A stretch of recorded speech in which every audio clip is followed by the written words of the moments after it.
शुरुआती झटकों के बाद किस तरीके से श्रेयस अय्यर और संजू सैमसन ने काउंटर अटैक करके साउथ अफ्रीका गेंदबाजों की धज्जियां उड़ाकर रख दी और इस सांसें रोक देने वाले मुकाबले में किसने मारी बाजी, वो सब तो हम आपको बताएंगे। लेकिन उससे पहले आपको क्या लगता है, संजू सैमसन और ऋषभ पंत में से बेहतरीन विकेट कीपर बल्लेबाज कौन है? हमें नीचे दिए गए कमेंट बॉक्स में जरूर बताइएगा।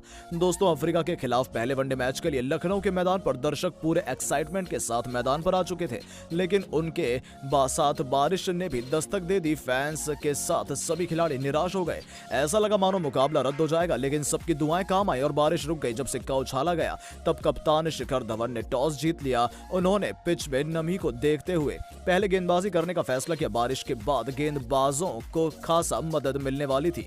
ऐसे में कप्तान शिखर धवन का एक बेहतरीन फैसला था और अपने कप्तानी के फैसले को सही साबित करते हुए शार्दुल ठाकुर और कुलदीप यादव ने तहलका मचा दिया। ठाकुर ने जहां 2 ओवर में 2 विकेट का याद दिला दिया, तो कुछ वैसे ही मैजिकल गेंद डालकर उन्होंने एडन मार्करम को क्लीन बोल्ड कर दिया। इसके बाद डेविड मिलर और हेनरिक क्लासेन की लाजवाब बल्लेबाजी के दम पर साउथ अफ्रीका ने शुरुआती झटकों से उबरकर भारत के सामने 40 ओवरों के बाद 250 रनों का लक्ष्य खड़ा कर दिया। भारत की तरफ से मोहम्मद सिराज ने 8 ओवर में 49 रन दिए और उन्हें एक भी विकेट नहीं मिला। आवेश खान ने भी 8 ओवर में 51 रन बनाए और उन्हें भी कोई सफलता हाथ नहीं लगी।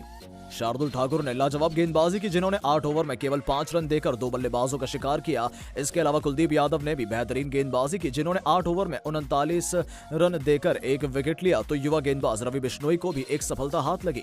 शुरुआती झटकों से उभरकर साउथ अफ्रीका का यह बेहतरीन बाउंस बैक था। भारत के सामने एक बड़ा लक्ष्य था। उम्मीद यही थी कि कप्तान शिखर धवन और युवा ताबड़तोड़ बल्लेबाज शुभमन गिल भारत को जीत की दहलीज पर लेकर जाएंगे। पर दोस्तों, जीत का दहलीज तो दूर, ये दोनों ही बल्लेबाज शुरुआती 6 ओवरों में भीतर ही पवेलियन लौट गए। भारत का स्कोर 1 ओवर के बाद 12 रन के स्कोर पर 2 विकेट हो चुका था। गिल ने 7 गेंदों का सामना करके केवल 3 रन बनाए और कगिसो रबाड़ा की गेंद पर क्लीन बोल्ड हो गए। इसके बाद कप्तान शिखर धवन ने भी 16 गेंदों की अपनी पारी में केवल 4 रन ही बनाए और उन्हें वैन पॉर्नेल ने एक खतरनाक गेंद डालकर क्लीन बोल्ड करके ही भेज दिया और गब्बर ने इनको आउट कर दिया और बेहद इमोशनल ये मोमेंट रहा और भारत के लिए तगड़ा झटका था। दोस्तों, टीम इंडिया की शुरुआत बेहद ही निराशाजनक थी। अब पूरी रिस्पॉन्सिबिलिटी काफी समय बाद भारतीय टीम में वापसी कर रहे ईशान किशन और ऋतुराज गायकवाड़ के कंधों पर थी।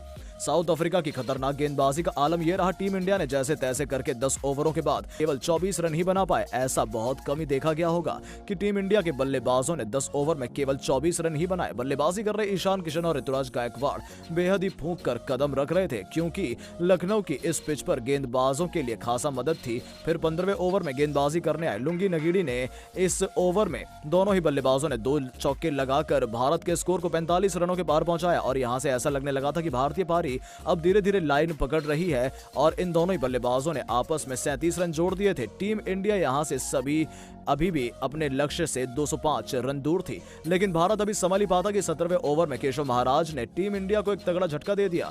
लाइव पकड़ चुके ईशान किशन और उन्होंने जाने मन मलाल के हाथों कैच कराते हुए पवेलियन की राउंड को दिखा दी और भारत के सभी चाहने वालों का दिल तोड़ दिया।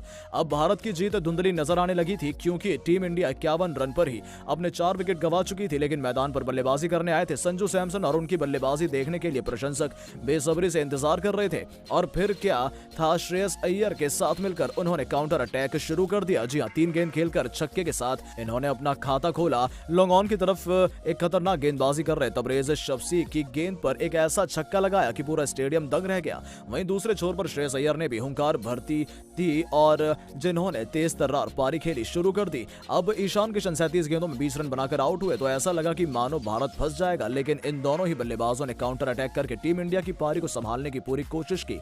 टीम इंडिया ने 20 ओवर के भीतर 75 रन बना लिए थे। तो दोस्तों, आपको क्या लगता है, संजू को T20 वर्ल्ड कप में